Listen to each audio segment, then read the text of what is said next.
नमस्कार मित्रों। इस साल कुत्तों का आतंक कुछ ज़्यादा ही है। अखबार में देख लो कितने कुत्तों ने काटा है, और वो भी ज़्यादातर बच्चों को। अब ऐसा क्यों होता है? शायद मौसम में एकदम बदलाव के कारण हुआ होगा, या और कोई कारण रहा होगा।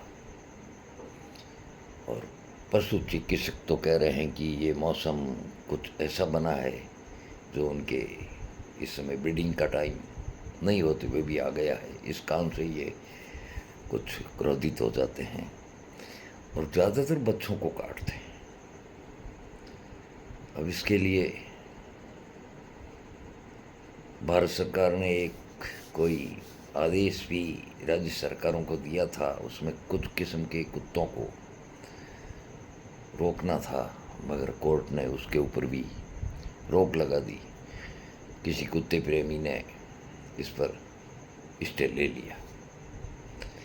अब इलाज यही है कि जो छोटे बच्चे स्कूल जाते हैं या बाहर खेलते हैं, उनका आप विशेष ध्यान रखो।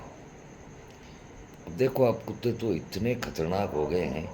अब ये भी आप देख रहे हैं, इस समय भी कुत्तों की आवाज़ सुनाई दे रही है।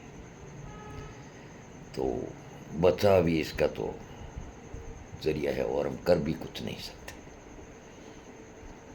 हो सकता है कोर्ट से वापस स्टे खत्म हो जाए और इन आवारा कुत्तों को किसी प्रकार नसबंदी के द्वारा या और कोई तरीका अपनाकर कम किया जा सकता है। अब सरकार काम तो सरकार करेगी, मगर हमें हमारा काम अवश्य करना है कि बच्चों को अकेले बाहर नहीं भेजें। कुत्ते बहुत ही ज़्यादा खतरनाक हो चुके हैं। अखबार में तो गिनती की खबर आती है। कल के अखबार में 24 कुत्तों ने बच्चों को काटा, उसको बहुत ज़्यादा घायल कर दिया। मगर हर एक खबर अखबार में आती नहीं है। अब गांव के अंदर देख लो, हर गांव के अंदर ये घटना होती है, उसकी कोई खबर अखबार तक पहुंचती नहीं है।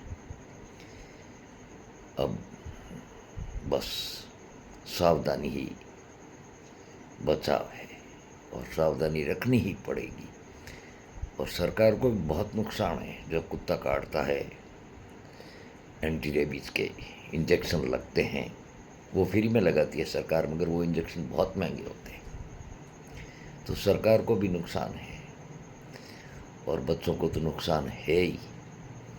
इसलिए हमें बचाव करना है, और बचाव करके ही बच्चों को बचाना है।